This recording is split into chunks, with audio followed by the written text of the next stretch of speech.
Hello and welcome back to the Heroes Hype Amateur Series. I am Gillyweed and I am joined by Mehsiah. What's up? Oh, your mic is muted. No, he can't see me. Okay, there we go. Yeah. Whoa. Oh, Whoa. woo. I see. I thought I was ready. I let everyone down, guys. But I'm hyped for the next game. Hi, everybody. So we're going to be having... Who are we having next? We're having... Well, we've got Lazu... Wait. We just wait. saw... Hold on. Lazera. Lazera Gaming. There we go. So a lot of production value today. A lot of name learning. That's what we're doing. Yep. So we're learning a lot today. We've got Lazera Gaming. We've been watching them progress through this bracket, and they're going to be going up against Goat Gaming. And this, guys, is going to be a best of 3. 3 guys, 3. So we're going to see, hopefully, 3 intense matches here. We hope it goes 1-for-1, and then we get to the third game.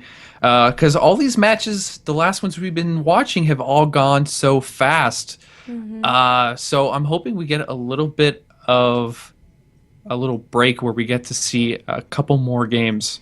So I'm hyped about it. I can't wait to get into some matches. And hopefully, maybe we will see Tomb of the Spider Queen at least once today. What do you think, Gilly? Players, please. I can understand being apprehensive to play on it. It's really new. They've only gotten really a day to practice on it, but it would be really cool to see that map for sure. Have you been able to play very much on it? I wanted to do some custom games just with some AI to see how everything plays out, but I ended up getting to the point where I found it in a quick match. So it worked out, and it was so fun. It was a lot of fun. It's something new. At first, when you play like a new map, you're kind of like, okay, what do I do? Everything's kind of just like a cluster. You know, you're not sure, other team doesn't know what to do, but it's a lot of fun. So hopefully we get to showcase that today. I know we're showcasing it on our background, but we want to showcase it live, right? Yes, totally. But it won't be this first map, as it's going to be Cursed Hollow, and we actually have the draft ready. The number for you is actually 1373. And let's see if I can switch us over into the draft, as what I love here is the first pick for Goat Gaming. They're going to ban Lost Vikings. They say enough is enough, Lazera. It's enough. Yeah, they're going to take it completely off the board. They do not even want to deal with it. I'm sure these guys have been watching these past matches with them where they've been picking that. And we see for Goat Gaming, they actually end up picking up Sylvanas. So that's 2 denies for Lazera Gaming. We've actually been corrected again. Apparently they said try Lazura. So Lazura, okay. Keep at it. We'll get it eventually. we're all learning here, so we'll get it sooner or later. Yeah. So yeah, I love the 2 denies there between Lost Vikings and Sylvanas. Meanwhile, a ban of Illidan from Lazura Gaming, and then first picking on their side a Rhaegar, and we'll have to see who they pick next. Vala. So doing a bit more standard things here. Yeah, and that's there are 2 picks that you usually see quite often before even this patch. Vala, she did get a little bit of a nerf with that battle momentum. It was removed from her completely, so she's not going to have that to do her 100% multi-shot build. Rhaegar, again, top heals. She has ancestral healing, going to be able to keep up this front line. And Goat Gaming actually goes over and picks up Zagara and Jaina. So really great picks so far.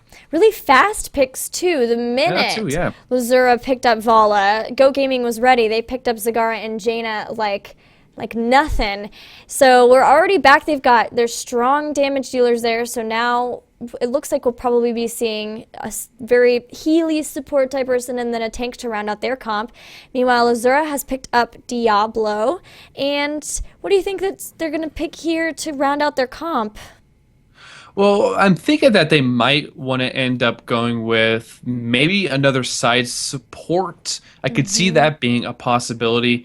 Sometimes you end up seeing Tassadar. Now, Tassadar, not really major changes across the board, but he ended up getting new skins, the mecha. So hopefully, hopefully we end up seeing that in play. If not, we'll hopefully soon we'll catch him and see that beautiful skin. But there's a couple picks that LG could pick at this point. Lazera at this point. So I'm looking forward to it.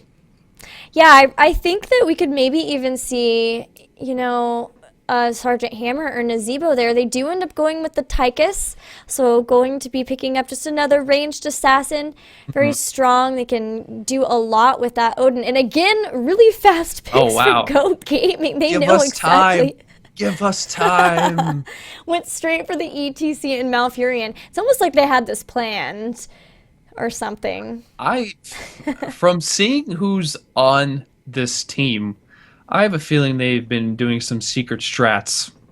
I smell something secret coming up, so I want to see what they bring to the table. And like you said, Lazura going in for that Tychus pick, I think we're going to end up seeing another Odin, but Laser is a really, really good choice for this map with all the close quarter battles you're going to have going on fights. So I'm wondering what he's going to end up picking. Oh, and there she is, the Sergeant Hammer.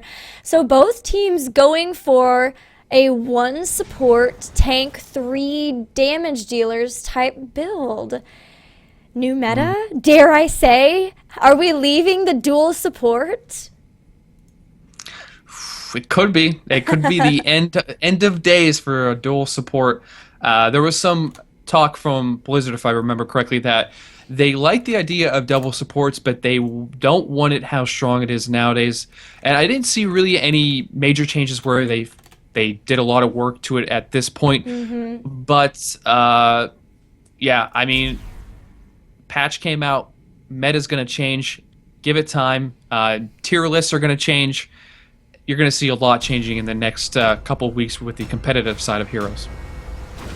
Yeah, it's a very interesting, some cool compositions. I'm really excited to see how this is going to work. I love sort of the targeted pick bans versus Lazura trying to slow them down a little bit. We'll have to see if it can work out for Goat Gaming here as we head in to the first game in this best of 3 series in the semifinals on Cursed Hollow. We're going to be getting into this. And let's see who's, so Goat Gaming is going to be on the blue side. And let me just start off by going over who they are and going from there. So we have Curse Fury on the ETC. He's going to be rocking out this match. Pithix on the Jaina. We have Equinox on the Zagara, one of my favorites. Base Drop on the Sylvanas. Awesome skin, by the way. And we have Lex Uther on the Mouth. Can we just talk for a second about how awesome of a name Lex Uther is? It's really good. I'd have to agree. Very good. Very good. Yeah, it's pretty awesome. And for Lazura Gaming, we've got OMG Colin on Vala, Spurbeck once again on his Diablo of choice, escaping jail, this time playing the Sergeant Hammer, no Lost Vikings this time, Made for Rhaegar, and Pyrat Rum on the Tychus. So, to start off the match, it's looking like pretty standard from the side of Goat Gaming. They're going to try and push this bottom lane. On both sides, it's actually a 3, so it's going to be like the last match that we showcased a little bit back, 1-1-3. That's usually what you end up seeing in a lot of competitive matches to get that early tower down in the beginning. Yeah, and some cool synergy happening between Sylvanas and Zagara. Sylvanas will shoot a tower, causing it to stop attacking, and then Zagara will throw in her Banelings, which go straight onto the tower. So that's kind of cool. They're already taking this first tower down to half health, just with a constant siege. Yeah, and they're making sure escaping jail does not have that range enough to actually do damage to base drop in Equinox. And as you can see from all that fight that was going on there, the black kind of ooze look on the towers is from Sylvanas. So if you're wondering, is that a glitch on our graphics cards? No, it's actually what Sylvanas puts on the tower. So very good job from the side of Goat Gaming as they're starting to take these towers down. Meanwhile, we've got Spurbeck versus Pithix on mid, and OMG Colin versus Curse Fury on top. So those look a little more, just hanging out. We're slowly just pushing our way through, down on bots while the action is for sure. As Pirate Rum taking a little bit of damage is going to just step on back. And you can see that tower ends up falling there, giving Goat Gaming 400 experience. And yeah, both towers out of ammo. Gates will be going down shortly as they walk on this.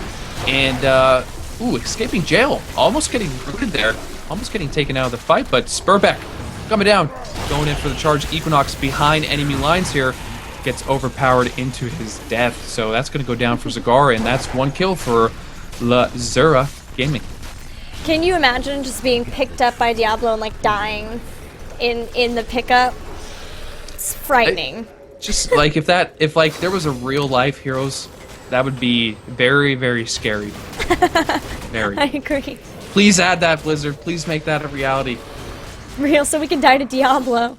Oh, no. Alright, we got the first tribute up. Escaping Jail has sieged up. Now, Mate doesn't have a lot of mana here to be able to keep everyone healed, and remember, he's the only support, so it's going to be interesting if they're able to go ahead and pick this up. Escaping Jail once again is sieged up. They're going to really try to make sure that everyone's fighting within this siege zone. Base drop, Equinox, and Lex Luthor just kind of staying away. ETC stayed up top to try to soak. Jaina has come down, but actually you see she's already heading right back up into mid, which means they're saying, no, just soak. We'll just poke them here. If we get a kill, that's cool, but otherwise, let's just, and they do. They get Diablo. Meanwhile, Equinox getting very low, as is Lex Luthor. And now Pythix comes in. He's going to try to put damage on Escaping Jail. This fight is nuts. Escaping Jail trying to pick it up. Base drop's coming in. Maid's trying to slow her down, maybe get some damage on her. Nope, not going to happen. Pirate Rum's got to get out. The Tyke is getting so low. And wow, even with ETC not coming down, they're still able to stay in this. I guess Vala also stayed top, so it's basically 4-4 at this point. Yeah, very good job from Goat, just kind of denying that tribute this whole time. Base drop again with that damage on Sylvanas, sending out the witches and stuff. I forget what the exact term is. I have to recheck on that. I'm still trying to learn Sylvanas. There's so much to learn about her. But yeah, just keeping them off, and you see Spurbeck coming in with that overpower and Equinox. It's not going to be enough, as it was Zagara, and Zagara with no creep equals death.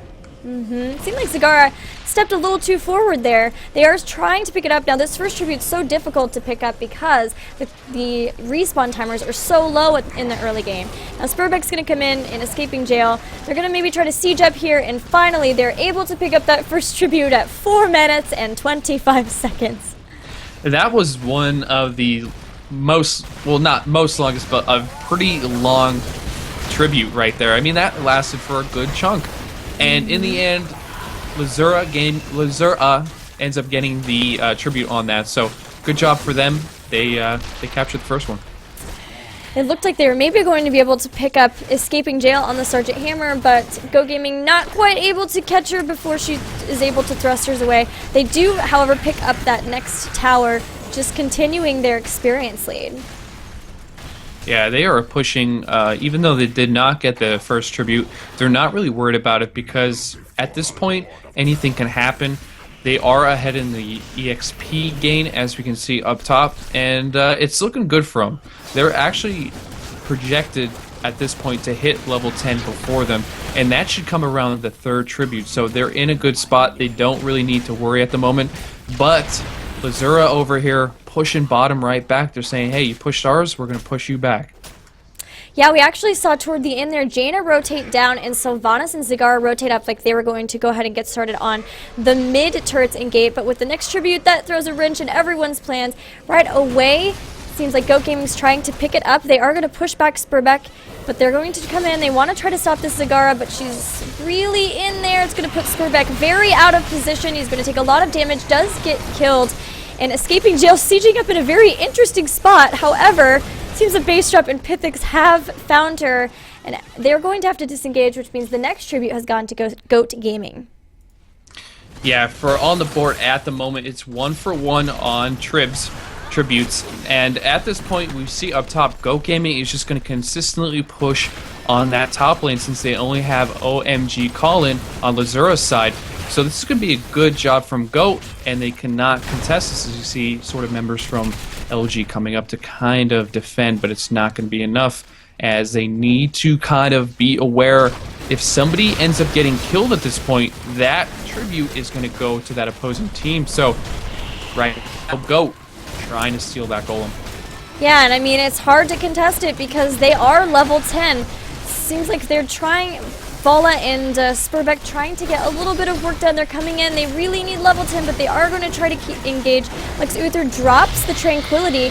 Oh, the Maw doesn't really catch anybody. Spurbeck gets in there. He's getting healed back up. They've got their level 10 talents now. Apocalypse drops down. Curse Fury getting very low. ETC's trying to get out of there. He dies, unfortunately. So does OMG Column, and now Maid and Equinox are trading people at this point. Spurbeck still standing on there. Sylvanas does go down. That Odin doing serious work is going to pick up Pythix as well. They're getting very low, but it's just Malfurion left. They pick up the Golem and get this team kill as well. All I have to say is just complete wow. I'm not understanding why Goat Gaming actually let Tychus stand there and just non-stop damage him. It just seemed like, okay, have one at least stand on the point so it doesn't get captured by LG. But at the same time, go after Tychus. If he doesn't get out of that Odin, he's going to die first. Then you can focus your attention on Diablo. But not sure what the call from Goat Gaming was on that play. And it ends up them losing the Golem up top. The whole time, too, I couldn't really see where Sergeant Hammer was sieged, but I'm assuming she was also sieged up doing a lot of damage there as well. Yes.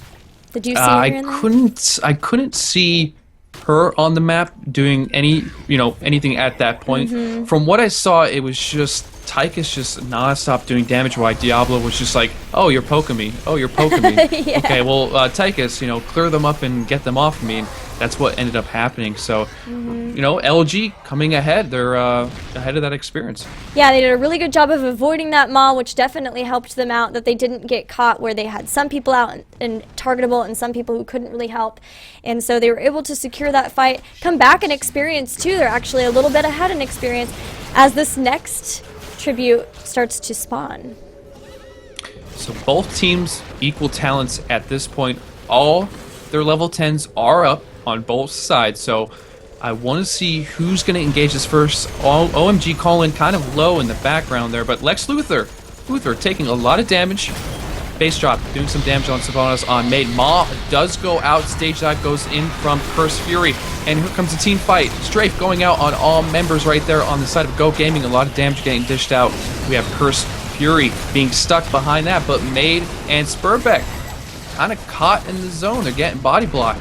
They're going to get out, but they're going to be pretty low, and this is turning to where it's actually going to be Lazura coming ahead and taking this next tribute. So, tribute. So it's going to be cursing the side of Goat Gaming. Can we just talk the StarCraft siege potential of Odin and Sergeant Hammer? They were just doing work to the line there. Yeah. And nobody could engage into it. It wasn't even that, I mean, like you said, Spurbeck and Maid very low, but they could not really chase into it without losing their hit points. All of them. A very good job from the heal of Maid on their side for keeping everybody up. Really good job for Lazura Gaming. Now, this is a crucial point because they have a lot of push potential. If you're new to Heroes or you're not familiar with what this map is, you end up cursing the enemy team where it takes their minions down to 1 life and also makes it that Spurbeck taking a lot of damage here, Ancestral Healing going to go off on him, but they're going to be okay. And it ends up where the towers do not attack you, so very good time to push all the lanes you can and get as much experience as you can over your enemy team. Yes, exactly right. Now, we do have level 13 talents for both teams, and actually both are now 14, so staying really close to each other in the experience game. There is one camp up, and it happens to be the boss on the side of Goat Gaming, so this is going to be really interesting here. There's often a lot of fights around boss. If you notice, Goat Gaming hasn't actually started it. They know that Lazura is coming in. They don't really want to let them have the boss, so it's going to, let's see what happens first. Who will engage first? It seems that Spurbeck is in. He's rooted. Oh no! He's going to try to get out. Odin and Siege Hammer, Sergeant Hammer doing a lot of damage already. Diablo does drop, but ETC is getting very low.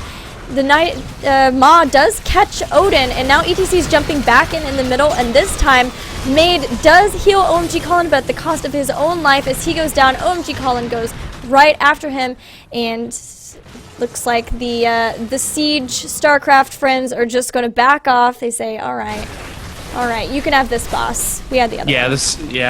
The StarCraft pals did not work out in that occasion. It comes down to the healing part. As you see, a lot of their members were, really getting rocked there, but Lex Uther with that tranquility.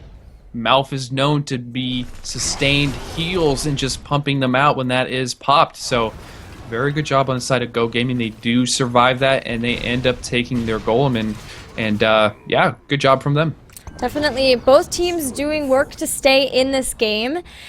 There should be more tributes soon, and another boss is up now on the other side, so we'll have to see if they immediately go for this. It seems like right now Go Gaming is content to push. They took out that fort. They actually got the top fort during the curse, which was favorable for them. They had some giants pushing up there that was able to take it out. Curse Fury trying to push back Escaping Jail, but she's going to escape, and they're definitely going to have to come back and deal with this golem because it is at the keep gate. Yeah, they are going to keep pushing with this golem while it is still alive. And you can see Root goes down on Escaping Jail, but Curse Fury getting overpowered there behind enemy lines. Strafe from Oh My God Colin going out, doing some serious damage to the side of Goat Gaming, but it's not going to be enough to kill anybody, and it just ends up securing that the golem was laid to rest, and it's not going to be doing any more damage. That Curse Fury, how he stayed alive, is a miracle. Some serious healing on part of Malfurion, that's for sure. Yeah, Malf is one of those heroes that can definitely keep just pumping out the heals, not the heroes, and making sure everyone just kind of stays up and stays into the fight. And during that engage, we had Goat Gaming go back and actually get the next tribute, so they are up 2. So what Lazura Gaming needs to end up doing is staying alive and getting ready for this next tribute that's going to spawn in the next couple of seconds here. Yeah, very true. We even see that Malf has taken all of those healing talents. Oh, Spurbeck is trying to throw Equinox into that strafe, but Zagara is able to get away. No problem. The strafe really was the only backup they had, or follow-up they had to the Diablo. They're both posturing around this boss, but now there's a tribute that's going to throw a wrench in the plans. Now, the location of this does favor Lazura Gaming because of the way the rocks are situated. We'll have to see if if Goat Gaming is content to just let Lazura pick this up, not try to engage into that, especially with Hammer, or if they're still going to go for it. I'm interested myself to see how it plays out. You see Escaping Jail in the backline just doing damage. ETC does go out for Curse Fury. They want to get Escaping Jail. Oh my God, Colin taking a lot of damage. Ancestral Healing does go off right there. And this is still going for Goat. We have Tranquility going off from Lex. Maw does go down. Spurbeck, just getting taken down. A lot of damage going out. Curse Fury back on Maid, pushing him back and forth, body blocking him so he doesn't get through. And Maid is going to end up going down. There is no Ancestral Healing still up, so this is looking like it's going to go in the favor of Goat, and they don't even go for the tribute. You see what they're doing? They're going for the golem. They want to pick up that golem so that it already starts pushing, and then they grab the tribute just to capitalize, make sure they have curse as long as possible. They know that Lazura is not going to be able to come and pick up the tribute because they still have people down. They've got Rhaegar down for 15 more seconds. So they're going to let it push as long as possible before they pick up that tribute so they can maximize the amount of push potential they have with it. Yeah, like you were saying, Lazura Gaming cannot contend for that tribute because it's not going to make sense to go in there when you only have 3 against 5. It's just suicide if you try and do that. So this ends up being Goat Gaming. They are in the clear here. Golem is starting to do work. Lazura Gaming is cursed at this point. This is going to be heavy push potential at this point. OMG calling on that Valid, doing some straight, but it's not going to be enough damage to go around. And Spurbeck kind of in the front lines, taking a little bit of that damage from the side of Goat Gaming. And we're just seeing back and forth knockbacks. Both teams, Healing Ward does go out, trying to heal up the members of Goat Gaming. And that inner fort is going to end up going down. Yeah, and the golem is actually still doing work. They should be able to take it down before it gets any core damage. There's still 20 seconds left and on this curse, which means that another fort is going to go to Goat Gaming. They're getting so close to those level 20 talents. If if Lazura Gaming is looking for a team fight, they're definitely going to be looking to do it before Goat gets 20, but I think that ship has sailed, and now they're going to be looking to try to catch up. Yeah, they're not going to be able to team fight for quite some time. If they get like a pick, sort of say, they can somewhat team fight with, 4 of them being up on Goat. But for right now, it's looking pretty rough for the side of LG, and they're going to need, maybe possibly just, like I said, that one catch out or a miracle at this point. And Golem is up, and both teams seem like they want to fight for it. They do. I'm very scared here with the level 20 talents being here. For now, they've got the siege up, though. Pythix and Base Drop are coming around, though, and instantly take out Sergeant Hammer while Curse Fury stage dives in. And already they've got Vala stuck in there. She does vault, but is not far enough to be able to get her away. Next on the chopping block will be made. Pyrat runs like, I'm going to just get out of here. Diablo is also hearthing back. Pirate Rum's gotta hurry. That Odin is rather slow, but does have a little bit of a run, and he's going to be able to get out. But this is another keep. That's another keep, and maybe even game. They might just go for it right here. Yeah, I could see them trying to finish this off. There's still 3 members down. Curse, they all have a lot of health, and you see Healing Ward just went down. So it's going to be pumping out the heals on the whole team while they are taking core damage. But yeah, from the looks of it, this is going to go to the side of Goat Gaming, and very good job from them this game. Yeah, Goat Gaming is going to take game 1, and that will be it for the first game. But this is a best of 3, guys. So there's still that to look forward to. There's still time for Lazura to be able to come back into the game.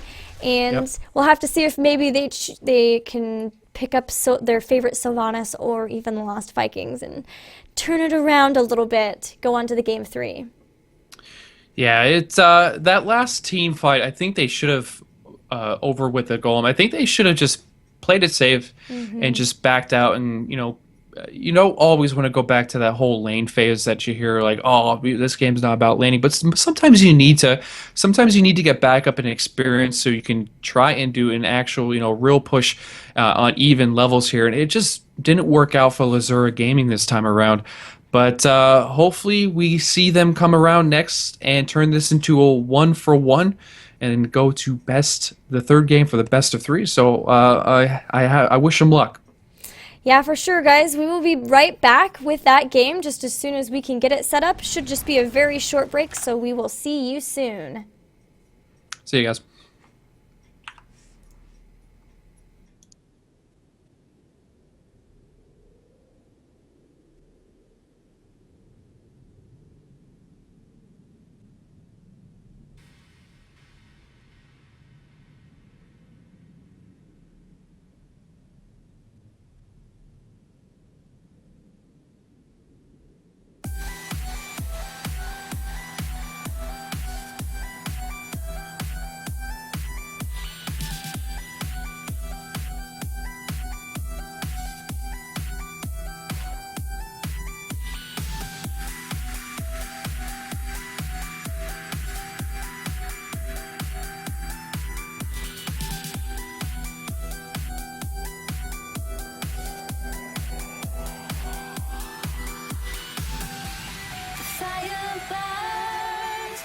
The feelings start. I put a wall around my heart, but you're breaking it down. It falls to the ground, 'cause I had lost what you just found.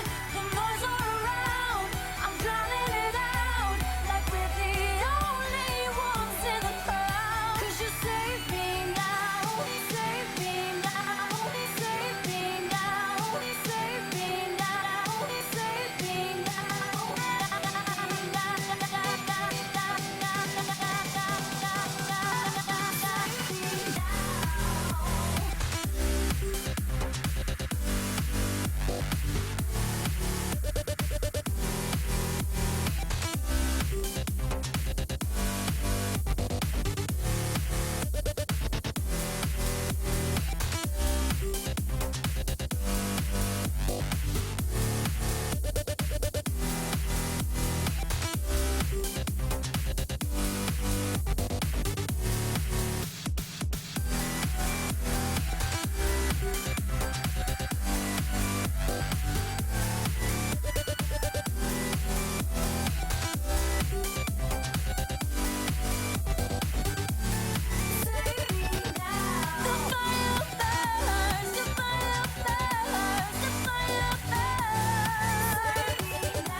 Fire burns as the feelings start.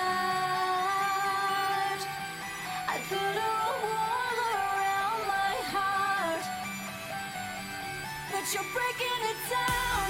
It falls to the ground, 'cause I have lost what you just found.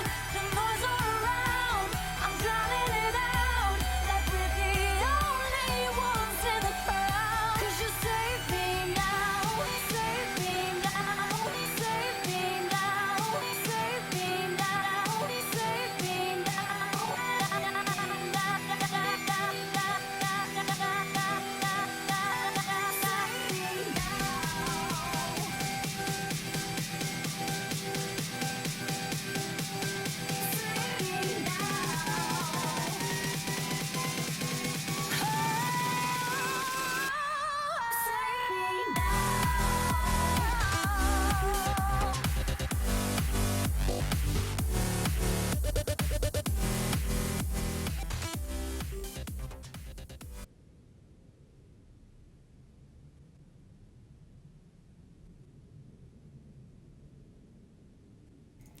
Hello and welcome back to the HeroesHype Amateur Series. I am Gillyweed, joined by Mehsiah.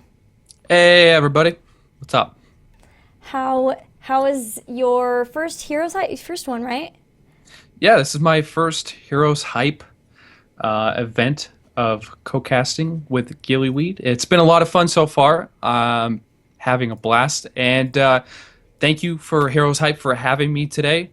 And I can't replace Anna. I know I'm not Anna. I'm sorry, but we miss her here on the cast. So hopefully we're giving some awesome games to you viewers and showing you some tips and pointers and stuff like that. I think you are doing a fabulous job. Oh, thanks. You are Thanks. welcome. It's been a lot of fun. These games have been great. We're getting to see new hero Sylvanas. No new map yet, guys. I'm sorry. The next map is going to be Sky Temple, but we'll keep our fingers crossed, hopefully. Yeah, I hope at least once we get to see Tomb of the Spider Queen. Just once. They don't even have to play. They can just stand in base. Just so we can talk about it and how awesome it looks. Yeah, it's like gorgeous. You can see in the background, oh, it looks so good, and even playing it is 10 times better. So if you folks are listening out there who are playing these matches, pick it and just AFK in base. Okay? Maybe don't do that because we'll get in trouble for egging you on, but yeah, don't wink, do that. Wink. We don't didn't do that, egg you on. But give us some time to talk about the map. Wink. Yeah. So wink, exactly. All right, so I think the draft is just now set up. 1377 is the number for you, sir. And we'll hop into it. Looks like first pick did go to Lazura, and they chose to ban Illidan with a ban of Lost Vikings still from Goat Gaming. And Lazura picking up Sylvanas, they're probably very happy that at least, even though they can't have Lost Vikings and Sylvanas, they picked her up. Yeah, at least they got one of them this time. Lazura Gaming, they were upset. They were missing the Vikings and Sylvanas, but they end up getting her, so it's a win. So they take Sylvanas for the pick. Over on the side of Goat Gaming, they end up picking Rhaegar and Jaina again. So again, it's another one of those picks where you see quite often is Rhaegar. He's one of the strongest supports out there in the game currently. And we have Jaina, who has recently changed because she has so much burst damage, and she also has some little tweaks to how much damage she outputs along with her level 20, which is Arcane Power, if I'm correct. So a lot of different changes to Jaina, and I think we're going to be seeing her more and more in the competitive scene. I'm pretty hyped for her. Yeah, I really, really like her. I'm super excited. All of her basic abilities actually got an increase to damage in addition to that Arcane Power talent that you mentioned as well. That's super cool. Lazura Gaming going with, let's see, Zagara and Diablo. So, of course, they've got the Diablo. Nothing new there. And Goat Gaming continuing their tradition of very fast picks goes with Tassadar and Kerrigan. Yeah, I see Goat Gaming, I guess in their charter, they're all about being fast because they end up picking just pretty fast. But I guess they have this all set up in their team. They know who they're going to counter. These are pretty strong, pretty strong players that they have on their team. A lot of these names you've seen in the past, but Lazura Gaming, going with that Diablo, that is their mascot. So we're going to see some play from that again. And on the side of Goat Gaming, they pick up Tassadar and Kerrigan on their side.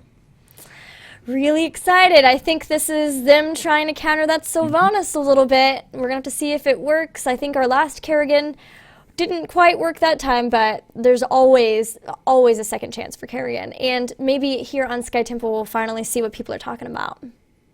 And especially on these close quarter fights again, when you're fighting over a temple, Kerrigan is going to have that kind of advantage where she could just pull in and stun. And when that comes around, this damage is going to be pumping out from Jaina and Tass. So I'm looking forward to seeing how it goes. And Go ends up picking up ETC. Very strong on this map because he can be anywhere he wants. And Stage Dive. Stage Dive indeed. Lazura does pick up Malf. We've seen pretty much every game Malf versus Rhaegar, it feels like. And then also Tychus. So they're very comfortable with the Tychus. We've seen them in nearly every game they've played. And then, of course, that plus the Diablo, another thing that they're obviously very comfortable with. And Sylvanas, I think they're feeling more confident here with this round. Yeah, from the picks that we see from Lazura, I can see that they know what they did last game, that it wasn't enough to win. So they're going to come back even stronger this match. They have Malfurion, which is going to be that sustained healing. Very, very nice across the board. I'm looking forward to seeing how this pans out for both of them. Now, Sky Temple, if you're not familiar with Sky Temple, it's one of those maps that can snowball if you're not careful. So they have to be aware of what's going on. If teams fall behind, it's going to be rough. I totally agree. They did change the temple damage. I always want to call them turrets or towers or shrines. Yeah. Temple, for some reason, is a word that's very difficult for me to remember. They did change the damage just slightly. They took it down a little bit. It did deal a lot of damage. I think about 10% was the change. But as we saw on the last game with Sky Temple, they still do a lot of damage, and where it scales, by the end of the game, I mean, games on this map definitely are on a timer. Yeah, when it gets to that, spoiler alert, when it gets to that point where it's over 20 minutes, and in the end it's all down to who has many forts left, 3 temples pops up, and it's a lot. So even though temples got a slight reduction in damage, it's still very, very strong. And spoiler alert, we have a Tassadar skin coming in. You just double spoilered alert. Spoilered! Yeah, Mecha Tassadar got some awesome changes to the look of his abilities. His skin's been in the game for a while, but now that he's got a couple of different abilities, including his mount. So we're going to immediately go look at that as soon as we get into the game so you guys can see that, because it's a jet that just takes off. No big deal. Yeah, it looks pretty awesome, and it's kind of like Tychus's Infested skin. It's ranked legendary from what they're calling it from Blizzard, so it's a really, really great skin. And yeah, we are now into the match, so let me go over the teams. And do you want me to start with the Tassadar, or do you want me to start with the blue side first? You can start with the Tassadar, since that's what I'm staring at in zoom-in version. All right, we have Pivix on the Tassadar, or the Jet, whatever you'd like to call him. We have Equinox on the Kerrigan. We have Base Drop on Jaina. Curse Fury on the ETC, rocking out yet again. And we have Lex Uther. Up top, he's not playing Uther, he's playing Rhaegar. It's very confusing. It is. And for Lazura Gaming, we've got Escaping Jail playing Sylvanas, Maid playing the Malfurion, Pyrat Rum playing Tychus, Spurbeck is on his favorite Diablo, and OMG Colin on the Zagara. Now, seeing Spurbeck on Diablo is kind of strange, right? We've never seen that combination before, so I'm wondering how he's good at Diablo. I think he's probably pretty good at it. Oh, Lex Luthor gets caught in a root from Maid.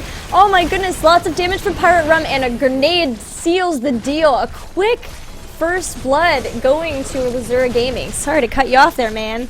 No, it's perfectly fine. And down bottom, the same thing happens. where I'm not sure who got taken out on the blue side. I think it was maybe Zagara, but ends up going where it's a kill apiece now on both sides, and it's not even a minute yet. So this is going to be a game with a lot of action going on. These guys showing once again that they're, very, very aggressive. Lex Luthor being much more careful. Equinox going to jump in, pull Made back in. He's rooted everyone now, but some classic damage from base drop. Once again, takes out poor Mouth, and just in time for the first temple phase. Yep, in this first temple phase, we have the middle temple, which is going to be the a better advantage to take in the game at the moment, and we also have the temple up top. So from looking around the map at the moment, it seems that we're going to have LG up top, just taking the top one, and we're going to see Go Gaming grab middle. Yeah, pretty standard. A lot of times they'll try to split it. We are seeing Spurbeck kind of posturing, but he knows that there's 3 people here from Go Gaming. He's running in and then right back out, being very careful, and they're just choosing to split this. While if you look at bottom, ETC and Zagara both staying down there to try to continue to soak. And this is something that you see quite often with Zagara on Sky Temple. Zagara is one of those heroes that you can send to the bottom lane and have full control over bottom, doing some similar damage to Curse, and we just missed Mouth end up dying somewhere. I'm not sure if it was middle or top lane, but Mouth on the side of Lazura Gaming does go down. Yeah, the Kerrigan pull plus Jaina damage is just dropping these people like flies. Mouth quickly went down as he was running up trying to help out that top shrine. Once again, Equinox pulls and he pulls Spur back in. He's a little bit tankier though. He's able to get away, and the mid temple has now completed, so has top, and now everyone should be heading back into their lanes just to continue to soak. And from the kill and the lane presence, we see that currently Go Gaming is ahead in experience, and they will be staying in that lead at the moment. You see Lex Luthor up top clearing those waves. Equinox trying to come in a gank, but it does not go well as we see Escaping Jail getting away in that Sylvanas. So pretty much at this phase, it's going to be a poke back and forth. I don't see any engages going on at this point. It's merely going to be that phase where you start working on mercenaries to get ready for that next temple. We actually saw a really cool, Sylvanas knew that she was going to be the next target of Kerrigan's combo, and so she threw her Banshees toward the gate, then ran up, and so she was able to kind of fake them up, but then go straight to her, teleport to her Banshees, which is one of her new abilities. And great escape in that. OMG, Colin gets taken out. Equinox does come down. Primal Grasp in and ends up taking her out of the equation. So this is going to be a 4-man push on bottom. Go Gaming going strong here, but I don't think they're going to end up going with it. They're just going to kind of poke, take a tower out, and leave. Lazura Gaming, meanwhile, is doing a lot of damage on this fort, and they're going to be able to pick up the fort up top. So it looks like they're not really headed to... Oh, I thought that the temples were up for some reason. I thought I heard the sound. They're not headed to the temple that didn't pop up. I kind of just heard that too. I was like, oh, cool, temple phase. All right. But where's the temple? So, I don't know. Maybe that's... we're just losing our minds, or that's a glitch in this map now. So, we'll have to see. There it is. We knew it was soon. We knew it was soon. All right, so there it is. And you can see that there's bruisers pushing up top on both sides. It's very common since you like the bruisers to push on top while you try to go for that bot temple. And here we go. They're setting up for the bot temple. The first to enter are going to be Lazura Gaming. And so that means that Go Gaming has to try to enter in. Equinox jumping in, but getting kind of out of position. She is not going down very quickly, though. The shields from Tacit are really keeping her alive, and that means that Diablo and Sylvanas go down. Now it's just Maid and OMG and Pirate Rim just trying to get out. This temple is very difficult to engage into and escape out of, and it does mean that both Malfurion and Tychus are going to go down on the side of Lazura Gaming. Equinox is 100% on point with the Kerrigan combos. As you can see, Tychus was trying to get out of there with his life, and right at the end, pulls in, stuns, rest of the team ganks, and that's going to be it for Tychus. Right now, we have Go Gaming doing very, very well. They are level 10. Curse Fury taking a lot of damage. Is he going to be able to get out? Healing ward goes down, and that saves his life. Is it? Oh, it's not shields from... Wait, it is shields from Tass. Yes, okay. Thought I was losing my mind for a second. Escaping Jill does try to go back in, but is caught way out of position. Oh, wow. And then ETC is going to jump back in now. Pulls in Made and OMG calling from Kerrigan. Gets both of them very low and takes them out. And now they've taken out Diablo. And once again, it's 5v1. This time, it looks like they're going to go straight for that boss. This is not looking good for Lazura Gaming at this point. Coming off of a competitive game like this, you do not want to go in those temples before you're level 10. You know, just sacrifice it. It's only one temple. It's not going to hurt that bad, but just do not engage. On the side of Go Gaming, they had their level 10s. They were all ready. And Kerrigan, again, Equinox, doing so much damage, pulling them in and stun locking them nonstop. So very good job from Go Gaming as they push this bottom. Once again, Equinox pulls people in, then drops the Maelstrom. Mid goes instantly down. OMG column seems to get healed, but doesn't quite get it, and then also goes down now. Spurback is the latest to be pulled in, and man, these Kerrigan pulls are wrecking.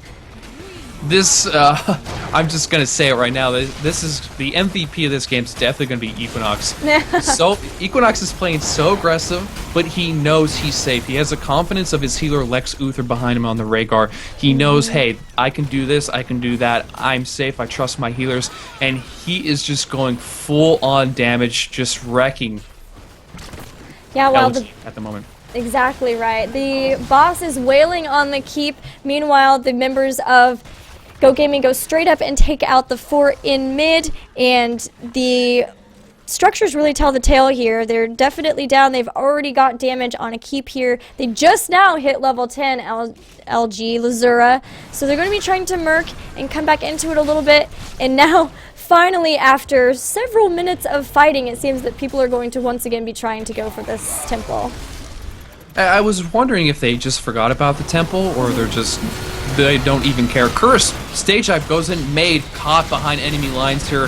Spurback just casting Apocalypse at that point. Clivix in the back, taking some damage there in his Archon form, but Pyrat is going to end up going down, and this is going to turn in the favor of Go Gaming. Spurback not going to be able to get out of there. He is just too big with no sword of disengage, and they are going for the chase on OMG, but I don't think they're going to be able to get anything, but they are going to go for this inner keep though. The stage dive from ETC there was so amazing because it cut off half of the team from the other half. Made was so vulnerable as the only healer and really just couldn't get saved, and even when they did almost take out Kerrigan, they still had the Rhaegar heal to bring her back to full health. So this team comp is looking very solid. Yeah, it's just way too strong at the moment, and Goat Gaming knows this, and they're taking full advantage of it. Right now, LG is down 3 levels. If they do not keep up with the EXP chase, they are going to be 4 levels in a matter of no time. So they really need to try and come back in this fight.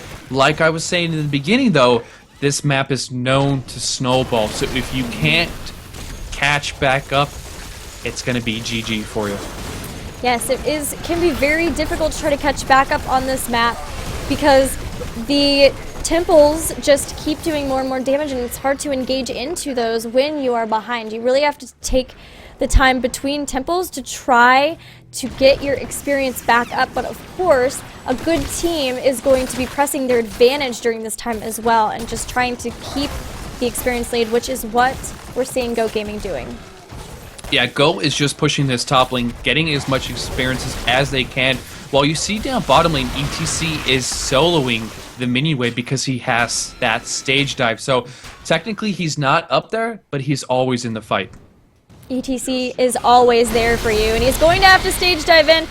Zagara catches base drop in a mob while Pirate Rum's doing a lot of damage with his Odin, but he's also taking a lot of damage from the guitar hits. And they are trying to rush in. They've got base drop so close. Spurback's just running around. They do take out the Kerrigan. Base drop's running away. That Jaina is so squishy. And we do see that Lazura's trying to catch someone else. They know that experience is so valuable here. But instead, it looks like everyone's going to be able to get away with just the Kerrigan death for Goat Gaming. Lazura Gaming, they need more of this. They need more of those engages where they come out ahead. Now, it was only one of many that they will need, but it did definitely help their cause. As you can see up top, they are starting to take the top temple. Down below, sadly, Goat Gaming is going to be able to capture this with no contest. And as we have 3 members of LG Lazura Gaming here just kind of getting that experience and trying to stay where they're not too far behind. But what just happened, Gilly? Level 16. Level 16 talents are game-changing for sure, so strong. And we've just seen Goat Gaming pick them up. They're also just murking, and they're about to take the full shots off of the bot temple. Now, Lazura did get a full temple, so they were able to take out a fort, get some experience. They're still 2 levels behind, though, and it looks like Made and Pirate Rum and Spurbeck are going to have to be careful. They want to get out of here. They do not want this engagement, but they're going to get it anyway as Made gets pulled in and killed. Now, escaping jail. Oh, Banshee's away in the nick of time, and now it seems like only Spurbeck is out of place there. He's going to be taken out. He did have souls, though, so he will be right back in this fight. But he's going to be down on that health at the moment, which could be, a damper in those team fights to come. And right now, Goat, they want this boss. They want to take it. They want the boss. They do, and I'm concerned about Lazura trying to come in. They don't, it's not level 20 this time, but they are still coming in. Odin goes down. They're throwing lots of damage down.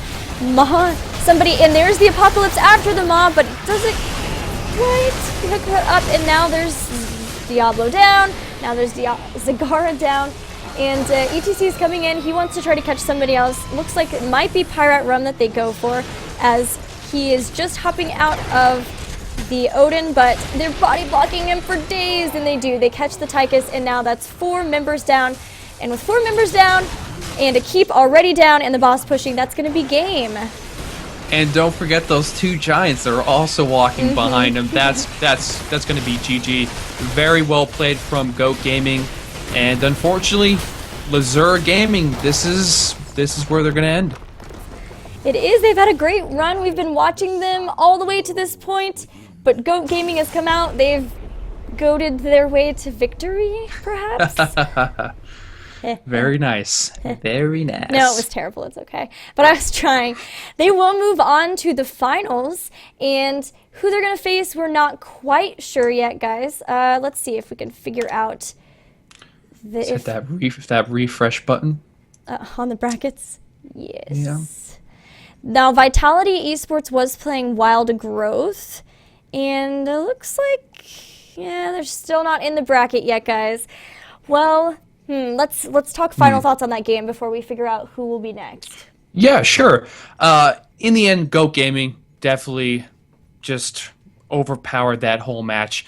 Now, going back to Equinox, again, we will say, if you agree with me, Gilly, MVP, that was just amazing Kerrigan work with the nonstop stuns that he was pulling off. So good job for him for doing that. Overall, as a team, very good job, especially ETC coming in at those clutch moments when he needed to kind of body block and push back the opposing teammates. Very good job on that part. But overall, like I said, this is a map where you can end up snowballing. So if you don't have that kind of equal ground and you just keep losing team fight after team fight, it's going to end poorly for you. And, that's going to go to Goat Gaming at the 13-minute mark. Something else to consider too, first of all, the ETC stage dive is not quite immediate, and yet he was always in perfect placement. So I thought that the placement for where he would stage dive in team fights, like the one when they were at the bot temple, was just crazy good, perfectly separating out the team members so that they could get the kills on the 2 that were still in that bot temple. But also the Kerrigan Jaina comp the combo there is crazy good, because Kerrigan can, pull them in and stun them in one certain spot, and even pulls them sort of together as well if there's multiple heroes. Yeah. And then from there, Jaina just drops all of her frost spells, and those combo off of each other into so much death. It's really, really nasty. And the Kerrigan Jaina combo kind of reminds me of the days of Arthas and Kerrigan. Arthas, a tear goes out to you, because we don't see you much often nowadays. But that's what that combo used to do also. You used to have more or less more stuns than you would from a Kerrigan Jaina combo, but the just damage output from these two is just insane. And that's how Go ended up coming ahead in this match. Yeah, that is, and also a note that Sylvanas' first loss that we've seen here in the tournament. Yeah. Sylvanas is not OP, guys. She was stealth nerfed, as they say. Blizzard implemented something and she got nerfed. So, it happens. It just at that certain points she was prioritized on the team fights and taking out of it. So, it all depends situations and everything like that. Sky Temple is one of those brutal maps. A lot of people like it because it's so fast-paced and everything like that. But in the downfall, it's a snowball map, and it really hurts to fall behind. Even for 2 levels, it's really hard to come back. So, good try from Lazura Gaming. Very, very good job this tournament. I hope to see him back next time. And we finally got their name correct at the last time. So. Yeah, we finally get it right. That might have been the curse, actually. Just want to say, that could have been the curse. Yeah. We should have just kept screwing up the name, and they could have been taking home the gold tonight. We let them down, Gilly. We did. By finally getting their name right, we let them down. Sorry, guys. We're sorry. It's all our fault. We've got a special treat, guys. We're right now getting ready for game 2 of the other semifinals between Wild Growth and Vitality Esports. So we're hopping into the lobby right now. We might not even need to take a break. You all right to not take a break? Wow, no breaks. This is rough. I'm okay. I'm good to go. I'm ready for the next match. We can take a break in the next one. I'm going to pull you into this game. And there you are. It's going to be on Cursed Hollow. And let's see. Cursed Hollow, another one of those awesome maps. Looking forward to it. Yeah, I know what you're saying. Yeah, you're just still no Tomb of the Spider Queen. Guys, if anyone from these teams are watching, we had a good proposition for you. To just kind of pick the map and just kind of play around on it, You don't have to be serious. We want to showcase the map. It's an awesome map. It's a really awesome map. Maybe next week we can convince people at least to do some sort of show match or something. Just a funny game so we can see the map. We just want to see the map. That's all. Or we can talk to HeroesHype and say, hey, only one map next week. Yeah, Map Pool has one map. Tomb of the Spider Queen, okay? One map, that's it. You can't. There's no banning. I'd be down for it. Yeah, that'll totally work. I think everyone that'll go over very well for everyone. I think that's a possibility. I think that's really gonna happen. So we'll look out for it, folks. Well, unfortunately, at least Cursed Hollow has kind of got that dark, brooding atmosphere, kind of like Tomb. So that's pretty cool. Yeah, I like how it's that dark feel, and that's why I like Cursed Hollow. I also like Dragonshire. That's another one of my maps I really like a lot. Haunted Mines I always liked because it was so nice and easy. It was one of those simple maps. The concept was really rich from the start. Yeah, of course it needed some tweaks every now and then to make it so it wasn't a complete snowball. But those are my 3 favorite maps at the point. And then Tomb of the Spider Queen. As we see more and more and we play more, it's just going to get a whole lot more fun. So, looking forward to Heroes in the future.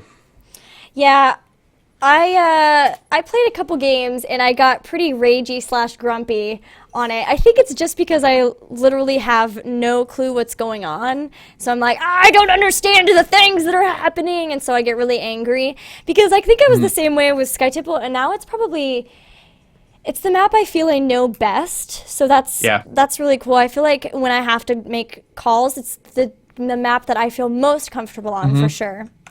So I think we're ready for the draft. Actually, it's 1379, and we'll go ahead and hop right into that, guys. We've got game 2 between Wild Growth and Vitality Esports. I believe that Wild Growth won the first game. WG. Let me look at the bracket and see.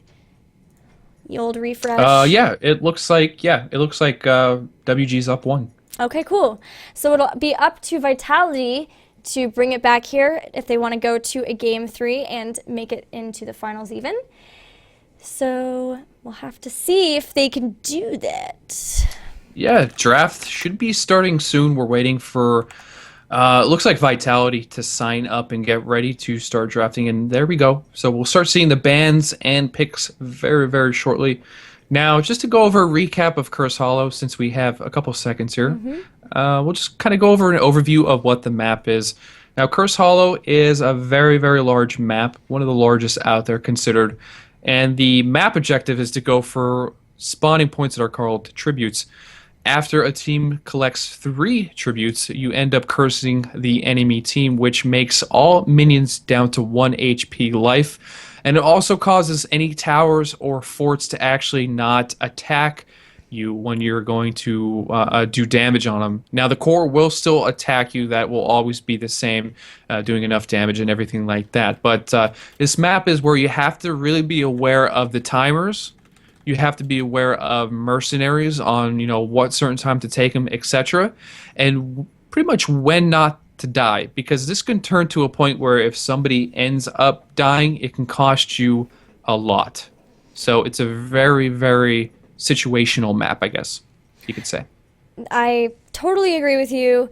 Something that I always can't stress enough is when it comes to curses, if it looks like a fight you're going to lose and it would give them a curse, sometimes there are situations where you just want to give up the curse. Because if you go in and everyone dies and you don't have anyone to defend that curse while everyone is up and pushing, that's so much more detrimental than if you say, guys, we probably can't do this, we're down in levels, we don't have level 10 or whatever, let's just stay back, we can defend and then regroup a little bit.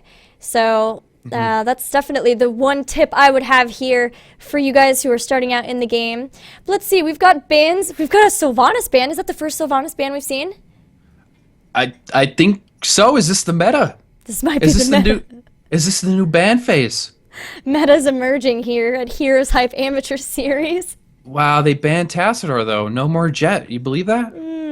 That's harsh. That is harsh. That Jet was sweet. Yeah, it was. Zoom. So Wild Growth, who won the last game, have first pick. That means the Vitality must have elected to get the second pick. And Wild Growth have chosen to pick up Tyrande, and the answer from Vitality has been Jaina and Uther. So seeing a lot of Jaina play. Yep, Jaina, again, one of those heroes that is coming out more and more as just a strong damage dealer, burst damage that is. You have the Uther combo with that, which is going to be just nasty. You have the Uther who's going to end up stunning. Jaina, Blizzard nonstop, just wrecking the enemy opposing hero at that point or team. So it's those combos that you see quite often from Vitality Esports starting off right here. But for Wild Growth, they end up picking ETC and Rhaegar. So right now we have Tyrande, ETC, Rhaegar. So we have 2 strong supports on the side of Wild Growth, along with that ETC that, again, is very good for this map because of his stage dive. So I want to see how Vitality is going to counter this. Well, they've started off with the Zagara, though it did take a bit of time for them to decide on that. They kind of started dipping into their extra time pool. And Wild Growth, man, they just really wanted to get sort of their core set up before they started adding damage dealers. A really cool approach to this pick by getting Tyrande, ETC, and Rhaegar. They really can think about who will work best with the supports in that tank, and I think that's really cool, waiting a little bit to see who Vitality picks as well. Vitality's does get Tychus too, so they've got... they're going to be going with a really damage-heavy comp, but it'll be up to Uther to keep them all up and alive. Great picks from Vitality so far. Zagara, again, one of my favorites. I love playing her. Can't wait to level her to 20 whenever I get the time. Is she your favorite? Yeah, one of my favorites. Yeah, I would say her and I can't think at the top of my head because there's so many. I love every single hero in this game.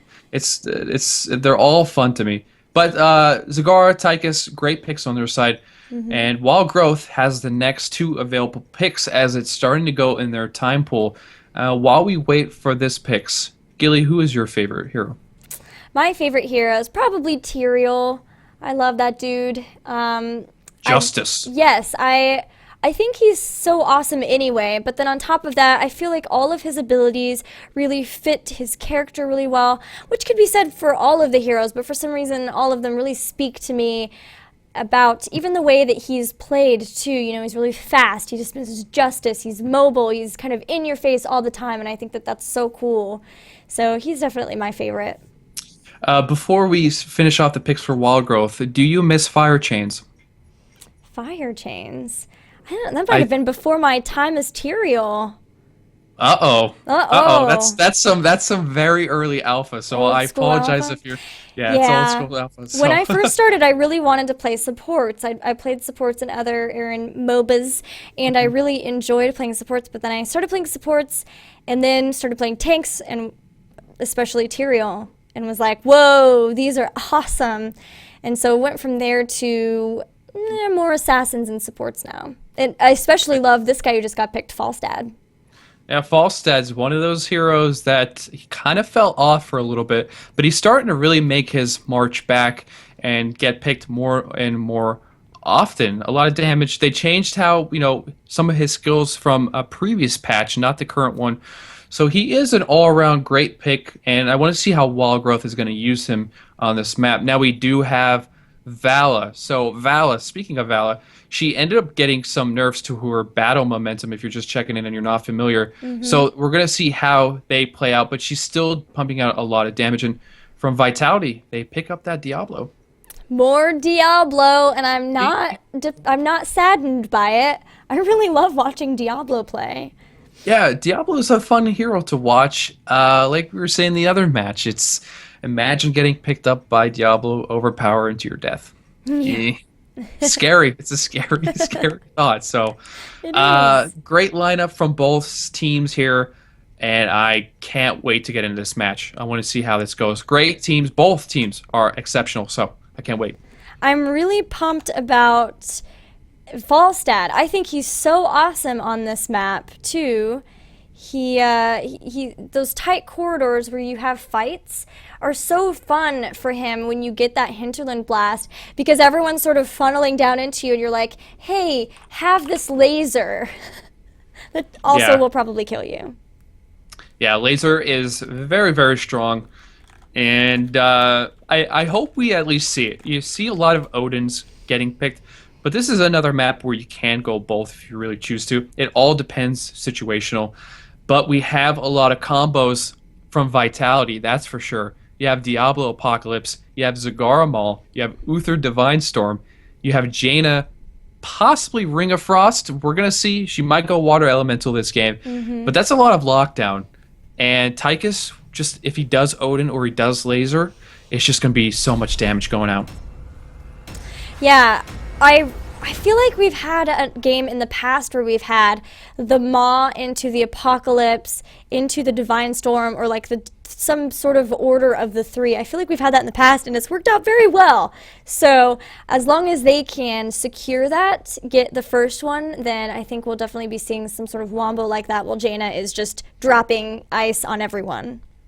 I think one of the changes for the hero that we've seen that I think was maybe Kerrigan. It wasn't last match, but I think we saw one game where it was that combo with the Kerrigan, but I could be wrong.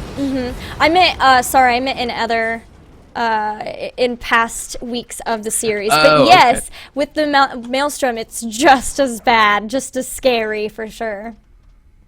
All right, so let's introduce these teams. On the blue side, we have Vitality Esports, Hertrid HG, Mr. Big Haas, Lord Twisted on Jaina, Kron on Tychus, and Ego on Uther. And for the side of Wild Growth, we have Blythehawk on the Faustet. We also have Jimmy on the Rhaegar. Vu on the Tyrande on the Money Pig. As you can hear, money, the gold is just dropping on the ground. We have Jordo on the Vala, and we have Kilu Zion on the ETC on that Wonder Billy. I feel like looking good indeed. I feel like the pig dropping the money sound is a recent thing. Am I wrong? Has that always been there? I think it has been. Okay. I've never actually bought the Money Pig mount. I don't know why. I've just been saving my money. Expensive. Yeah. Very true. Very true. So for lane phase, it's something that you don't see quite often. You're seeing 3 in the middle here on the side of Wild Growth. That there's pushing this not mercenary, but minion wave back out of the way. Down below we have Lord Twisted and Kilu going just back and forth. And up top, Hurt and Bly. Up top, they're going to be solo laning, and they're going to actually be rotating. As you can see, Diablo heading mid. Wow, I'm seeing punishment from Vala, not something I've really seen too much for level 1 talent. Using an ability also grants 3 hatred stacks. I can't recall seeing that yet in a game, which is pretty cool. I want to see how this works out. Yeah, that's one that you don't really see, but because of the fact that battle momentum was taken off of Vala, we're going to see a lot more changes. Lord Twisted taking a lot of damage from Jimmy here, and Jordo, not to mention Vu, but Jimmy is, wow. Wow. Oh, and even Jordo does too now. Vu drops the Lunar Flare on Kron. He's got to get out of there. Everyone getting really low. Oh, Vala and Jaina mutually assured destruction there. Both go down. 1 for 1 there. 1 for 1. Good job from both teams. Jimmy was so close to dying there. I don't even know how he got away. It's just, I guess that's just Jimmy being Jimmy. He's really good at Rhaegar, so he ends up getting off there. Kron with the grenade goes out frag, does not really do enough damage, and this first tribute's going to be popping up here on top. First tribute is spawning, and everybody's very close in experience. Both have their level 4 talents, and we'll have to see who chooses to go for this and who chooses to stay in lane and try to soak up experience. It seems like right now, generally, Wild Growth is a little bit late to the party. Ego was about to pick it up. It gets stopped by one of those dang owls. If you guys have played against a Toronto, you know that those are frustrating.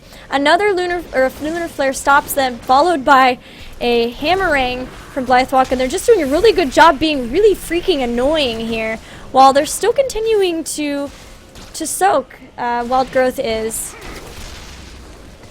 Now, Wild Growth is doing a really good job denying this, and as you can see from the experience up top, they are getting more experience than Vitality at this point because of the fact that they are laning and, you know, bothering this tribute pickup. So good job from Wild Growth at this point. Kron very, very low, needs to be careful. And, you know, this looks like it might actually go... Ooh, no, it does not go in the favor of Wild Growth. Very close with Zagar there, putting out her minions. And now it looks like Wild Growth's going to actually take it. Wow, I cannot believe without leaving bottom lane at all, and with constantly sending someone back down to get all the experience from mid and keeping someone generally in top, they were still able to poke enough that they didn't die, and they took down Tychus enough that they were able to pick up the tribute. That is an excellent job by Wild Growth there. Yeah, really, really good job just poking back and forth like that. I'm pretty impressed. I wasn't expecting Wild Growth to take it, I'll be honest. I was thinking Vitality, alright, they're just going to be poked and they're going to end up taking this, but good job from Wild Growth. You see Jordo kind of in the middle coming to do an engage on Kron, and it's just not going to be enough. Yep, he was playing it very safe there, staying right next to his gate just in case he needed to go back a little bit. And looks like, looking at some builds, I'm still just very interested in this Vala build with Hot Pursuit and Vampiric Assaults. It looks like she's trying to go, you know, just a heal build at this point and keep that movement speed up. As you can see, Jordo is kind of just zooming around the map like you would Sylvanas, who would be constantly spamming her Q depending on if she took the talent or not. I'm interested to see how this is going to hold up, and overall, damage-wise, she's only about 400 under Faustet at this point. Wow, that's That's definitely impressive. Now, this next one is definitely going to go to Vitality Esports, no problem. We've talked about this. Oh, and Ego actually standing in a prime spot to take that owl in case it came down, which it did, but we've talked about those rocks before. They were in a prime spot to be able to pick it up. But now, Wild Growth is going after their golem. They've got it really low. Zagara seems to know, but they're pretty out of position, so instead, Vitality Esports is going to go for their own. Yeah, they end up picking... Well, on the side of Wild Growth, they end up picking up their golem, and Vitality heads on down to theirs. Now, something that you'll see quite often when someone, a team takes top, they'll rotate down bottom and try and gank and steal this. But that's not what Wild Growth ends up doing. They're going to let them take this, but they're going to push extremely well up top. And, I could see this golem doing some serious damage to this top keep. Yeah, it's definitely working out for them. They're already about to hit level 10, which is going to make it very easy for them to pick up that next tribute. Whereas, and it's the tribute spawning right now, whereas Vitality Esports is just now hitting level 9. Yeah, this is going to be rough for this next tribute. You don't really want to engage on a team that's 10 and you're not. I mean, maybe they can poke for a little bit, and when they reach 10, do an engage. But as you can see here, we have Shadowstalk on Tyrande on Vu, which is not too common from what we see in competitive games. So that's a unique one that they picked this match. Mosh Pit on ETC, so he did not go stage dive. We have Faustad with Hinterland Blast, Vala with that Strafe, and again, Rhaegar with that Ancestral Healing. Heals for days. Heals for days, indeed. I love that phrase. I think that they're trying to do is set up, a mosh pit that can be followed up by that Hinterland Blast and Strafe, and then using the Shadow Stalk just to kind of help them set up those engagements perfectly as well. But we do also see level 10 talents now for Vitality Esports. They've chosen Devouring Maw for Zagara, Odin for Tychus, Diablo still deciding apparently, Divine Storm of course for Uther, and then actually the Water Elemental for Jaina. Yeah, Diablo can't decide at the moment, but I think he's going to actually wait until this next engage and see what, is better for his team. But he better end up picking soon because this engage is going to start. And you can see we have Shadowstalk going off from Vu, seeing where the rest of the team is, but it doesn't really do much justice because it's really the only thing actually up at this point besides the giant camp on their side. He did end up picking up Lightning Breath. I was a little concerned that he forgot about it, but it's there now. It's there. So he's just trying to zone. He's trying to keep everyone away. They do not want to let Wild Growth pick up this tribute. This is very important because it would give them the curse. Jordo getting very low is going to have to vault away. There comes the Water Elemental. He's going to start zoning as well. And with everyone from Wild Growth back, it looks like maybe they might... Oh, clutch Lunar Flare keeps Mr. Big Hoss once again.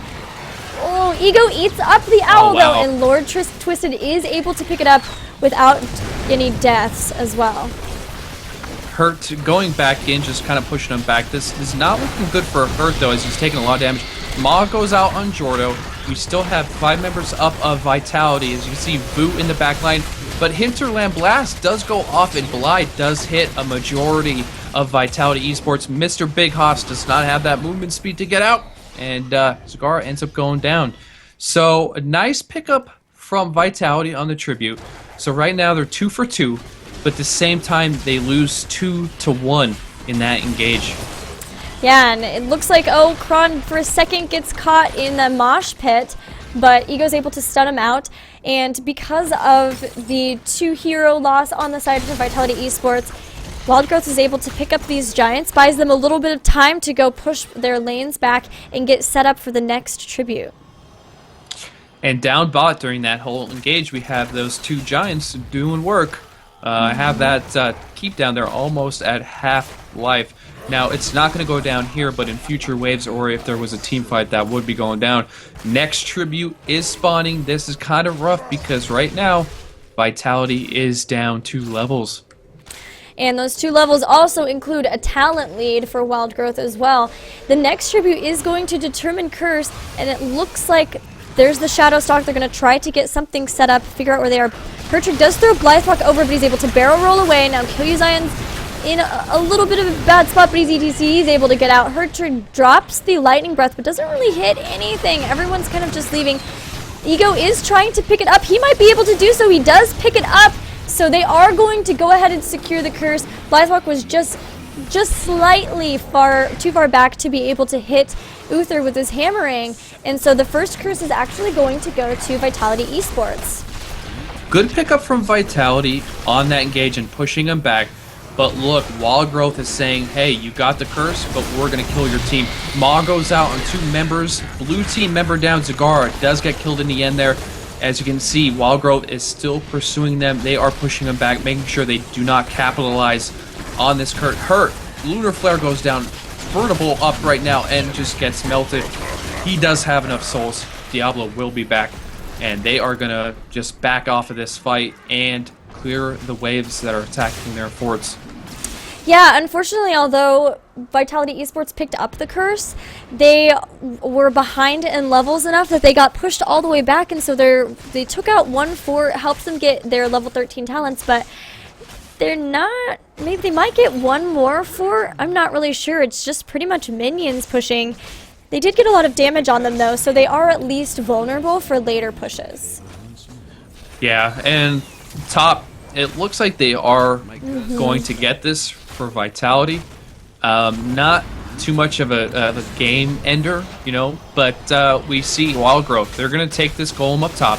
They're going to let it possibly free push while they acquire other objectives on the map like mercenaries. So I'm interested to see how they play this out. Shadowstalk goes out. They see where the members of Vitality Esports are, and they say, hey, we're going to keep going on and take our bruiser camp. Yeah, it's a pretty tough place here for Vitality because although they got that curse, like I said, they weren't able to push with it too much. They are still 2 levels down, and from here on out, it's going to be a constant battle with tributes. They are going to have to basically try to get every tribute from here on out for the rest of the game, which you want to do anyway, but there's no rebuffer period because the next one will be a curse for Wild Growth, and that's going to be really, really tough for them to deal with, especially being behind in levels. And it's going to hurt them even more if Wild Growth wipes Vitality Esports and gets the tribute. It's just going to be so brutal. That's at least going to be 2 keeps and maybe even a little bit more on that push. So they need to kind of play safe. If one of them gets caught out and this next tribute starts, it's just going to be bad. So they're playing safe at this part. Mr. Big Hoss laying some of her creep down so she can see and spot where members of Wild Growth are. But slight engage coming in here. Mr. Big Hoss getting lunar flared. A lot of damage strafe coming out. Maw though on 2 members of Wild Growth. Zagar ends up going down behind the gate. We have healing ward out to the members of Wild Growth, and they're going to continue this push. They say, hey, we don't need mercenaries or minions. We're going ahead. We're going to push with it and try and get this taken. They're going to really do a lot of damage, and they're going to be able to take out this fort. That's going to move them up in the experience. But only 1 more level, and then Vitality Esports will at least be caught up in the talent game. They're going to have to try to figure out where they can get that experience, though, because top lane's already pushed. They're going to get some here in mid, and they've got some stuff pushing bottom, but here it is. There is the tribute. And I'm wondering if they're just going to decide, no, they're still going to go for it. At this point, Vitality needs to defend. Down bottom, there's a serious push going on here. And for Wild Growth, they're like, okay, so the enemy team has no tributes at this point. We're not concerned with it. They can have it if they really want to, but they're going to be losing stuff. Unfortunately, mid lane, Tyrande was caught out, and she ends up suffering the ultimate punishment, death for 40 seconds. that is the ultimate punishment. Yeah, it's rough. That's rough. That catch is so important, though. They're level 16 now. They've caught up in talents. They even got to take down a fort. So the buildings are pretty even. There's some giants pushing it bot. But overall, they're catching up in experience here and in buildings. Yeah, they're going to keep pushing with this, get that experience, try and catch back up better than they were earlier in the game. And it looks like they're just going to retreat. They're going to play it safe. They said, we've had enough of this. We've gotten the experience we sort of need. We need to defend bottom. As you can see, those giants are just doing work, and there's no ammo left in those towers. So if a minion wave comes up, all that's going to be taken out. All right, well, there's yet another tribute spawning, and Vitality has decided once again that they're going to try to stop this, but Tychus is not there with them, and here come Wild Growth with the Shadow Stalk, and Ego is maybe going to get... Oh, Ego and Lord Twisted take a lot of damage straight off from that Hinterland Blast. Now, Tychus is back. He's dropped the Odin. Vu is getting very low, but he actually... the Maw actually taking people out of the Lightning Breath.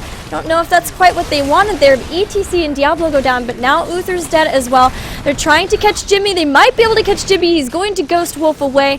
And actually, it looks like all three of the members that are still up for Vitality have a lot of health still. Vu and Jordo still maybe going to try to do something, but now with Vu gone, it's 3 versus 3, and actually, Vitality is able to once again pick up the tribute. Hanging in there, man. Ooh, wow, this is a really close game. Like, it's amazing to see how these are playing out. Now, in the beginning of that team fight, we saw with the Maul, it was not perfect. That should not have went off when it did, and Lightning Breath was not in a good combination with the Maul, but it ended up turning in the favor where Vitality Esports actually comes ahead in that fight. Now, I'm not sure what Vu was doing going back into that fight and saying, hey, let's poke him and go back in. You know, you're low on health and mana. You know, you don't have a healer by you. It's going to be risky. I'm not sure if that was the right call from Vu. I wonder if that was just a miscommunication from the shot calling. Maybe wanted to try to throw an owl to the tribute. Not quite sure. We do see Vitality picking up their bosses is good, but unfortunately for them, the random number generator is not favoring them as the tribute spawns up top. They're going to send some owls, but I do not think that they're going to be able... Oh no, they're not going to send some owls because they don't have Tyrande. Sorry guys. Instead, they're just going to be cursed, and so now they're going to have to deal with defending here. Maybe they can go up and get some kills. That would help if they could take out members of the team, but instead, Wild Growth is just going to disengage here. Yeah, they're going to engage this fight of Wild Growth. We see Vitality kind of hovering around their golem as we speak. I'm not sure they're going to take this, but they start it. As you can see, they see the other members of Wild Growth in the middle lanes and bottom lane.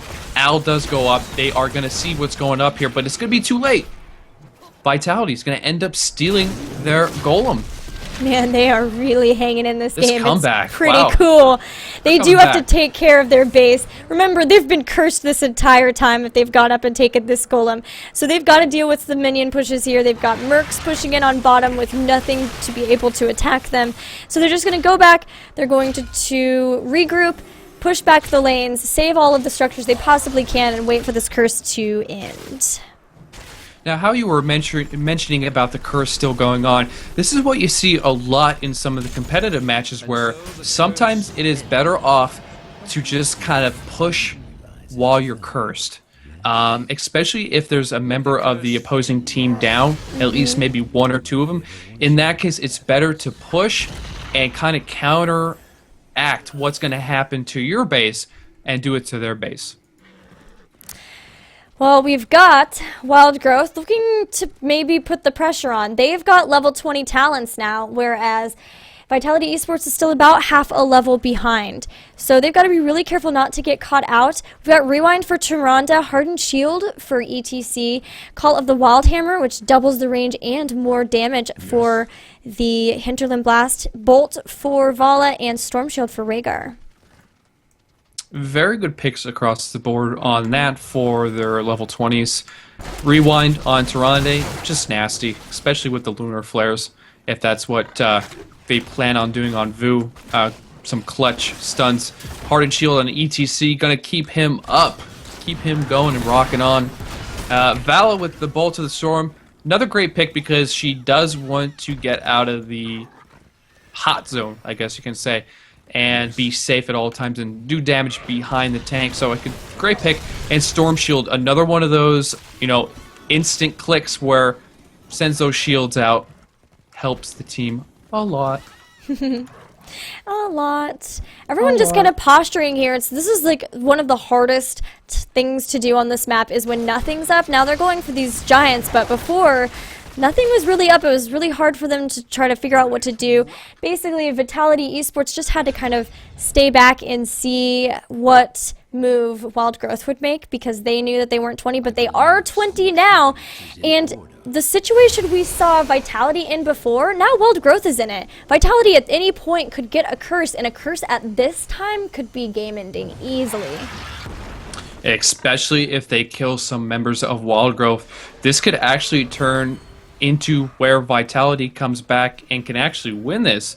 So they need to play it safe. If somebody goes at this point, and unfortunately they're not going to be able to get that tribute as Wild Growth does end up capping it.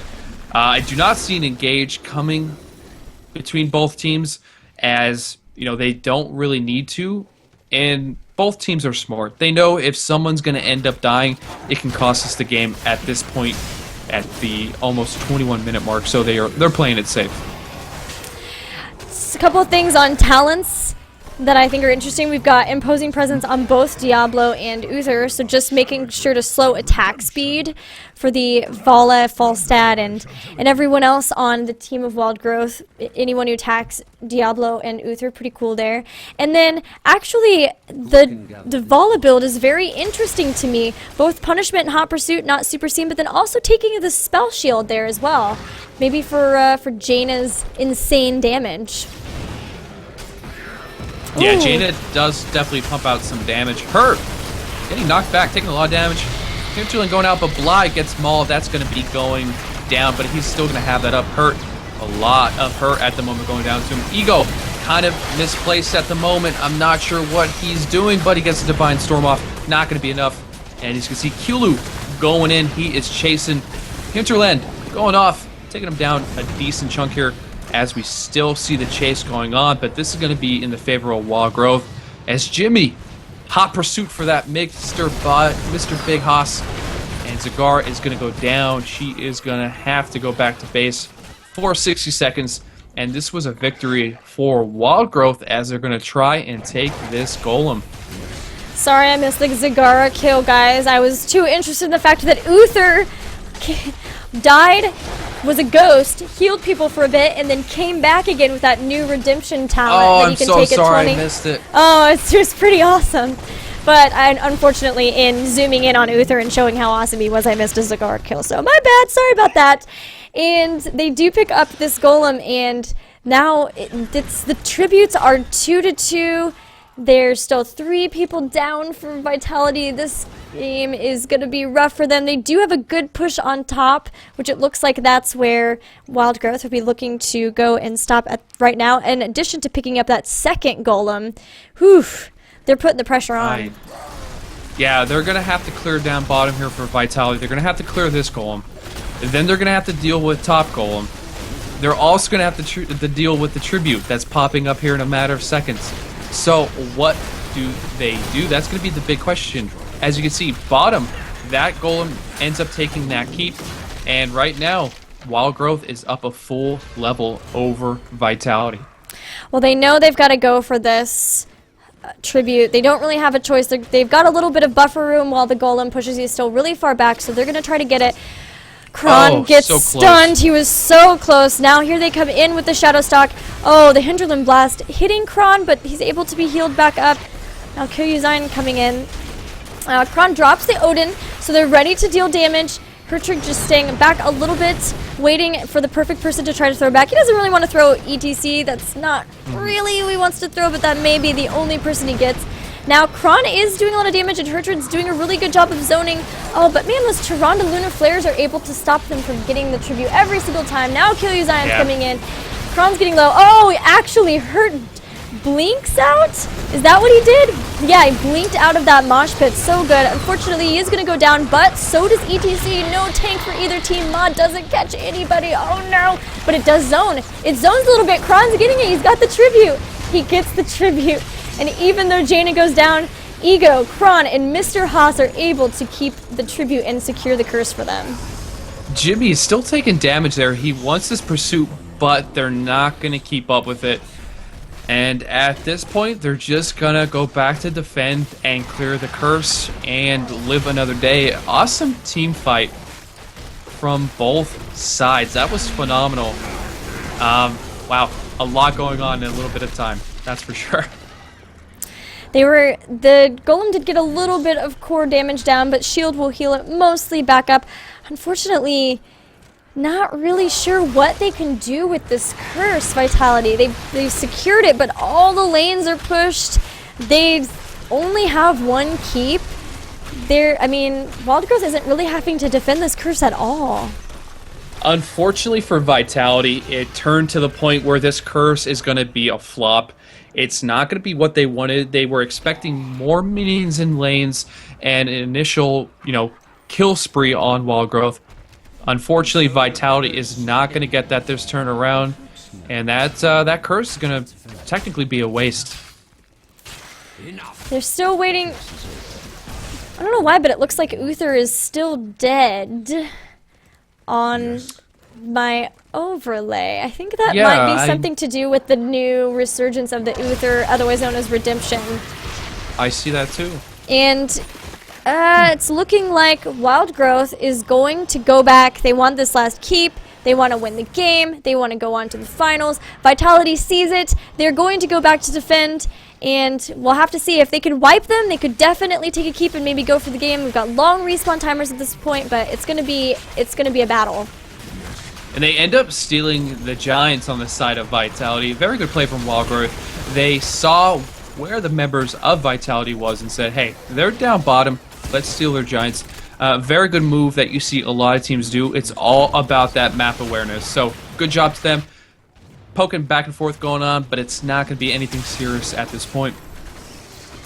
Yeah, if they could get a pick, that'd be amazing, but they have every single lane push, so really all they have to do is keep Vitality in their base, go away and grab the next tribute, and then once they have that curse, that's going to be, game over. Yeah, the map control is definitely on the side of Wild Growth. As you can see, all you see is red besides that Bruiser camp right below them. You see lanes of minions even coming up as we speak, so it's just looking like Wild Growth has the upper hand for sure. Yeah, Wild Growth is definitely doing a really good job of trying to make it so that every lane is pushed, which forces Vitality Esports to go back and have to deal with the catapult minions that push along a lane once a keep has been taken down. So it looks like the boss is up. Oh, but we've got a team fight even before that. ETC get thrown, but Hertrig goes down so fast. Zion gets healed. I don't even know if he needed it, but he got the heal anyway. And now immediately they have to disengage. Vitality goes right back into their base, and that's gonna be boss here for Wild Growth, and the tribute should be pretty soon here as well. It's not looking good for Vitality. At this point, losing your main tank like that, oh, yeah, it's so just devastating. Yeah, it's just RNG gods. Wild Growth definitely paid them off today. That's for sure. And along with Diablo being down for another 30 seconds, Wild Growth is going to secure this golem, and they also are going to secure this curse. And this could potentially be GG for Vitality Esports, as they are starting their approach and they want to end this game.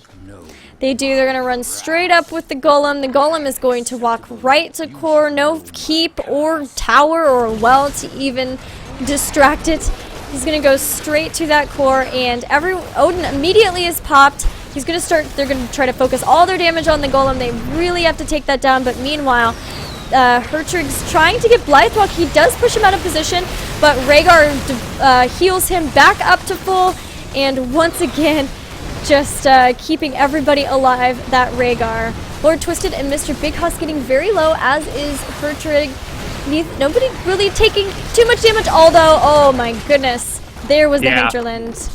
And that's GG. It ends up going in the favor of Wild Growth, as they are going to move on to the finals, correct? Yes, they will move on to the finals. They will be fighting the winner of our last game, our last match. Who were we just... Goat Gaming was the one who won previous. So it's going to be Goat versus Wild Growth. Goat versus Wild Growth. Should be some good games, guys. We will have those momentarily for you. We're going to take just a short break while we set that game up. It'll be another best of 3 as well, so that'll be fun. We'll be there for that with you the whole time to bring you the action. And everybody cross your fingers now for the new map. Maybe we'll get it, maybe. New map, new map, new map. I want to see that spam in chat, folks. Let's do it. Let's do it. All right. Well, while you guys do that, we're going to get the game set up. We'll be back with you guys very soon. See you just in a bit. See ya.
Don't look back, we're here to stay.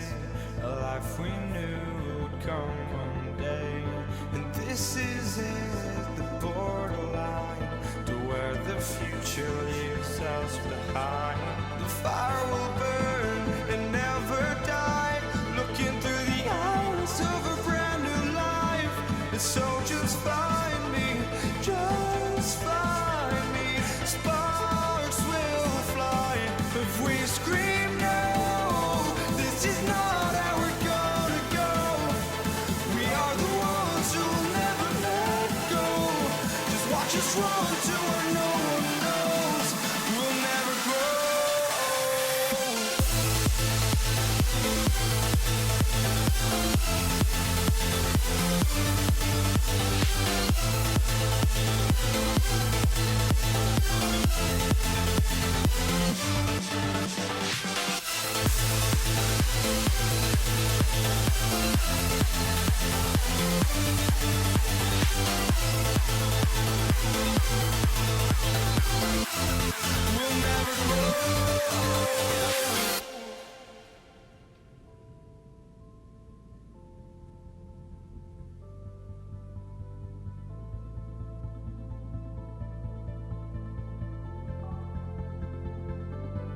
Don't look back, we're here to stay. A life we knew would come one day. And this is it, the border. the future leaves us behind.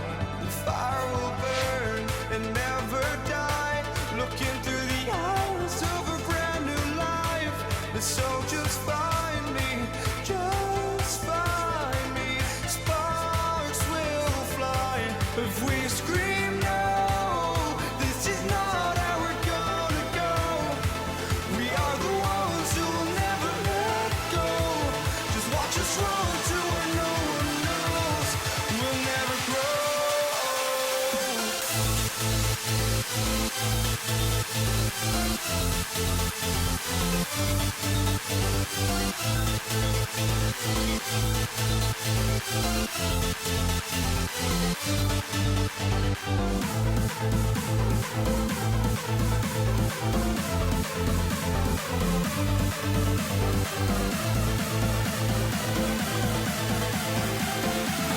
We'll never grow.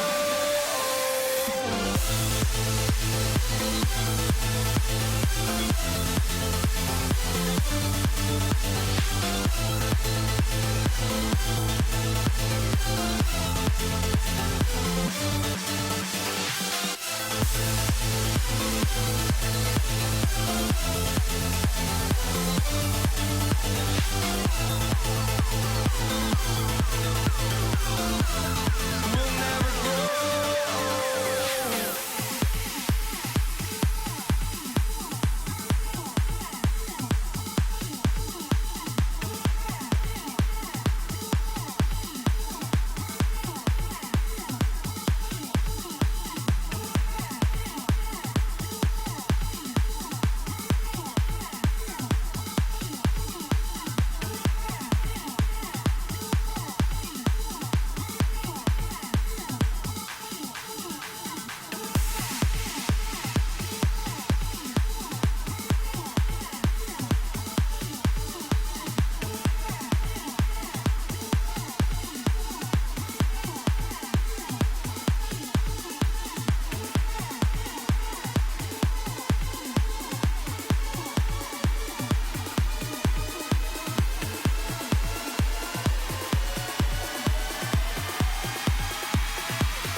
What's up, guys? Welcome back to the Heroes Hype Amateur Series. I am Gillyweed, and it's the finals, Mehsiah! Finals! We made it! We did. We made it after a long 4 hours so far. We're not doing too bad. We're doing pretty good.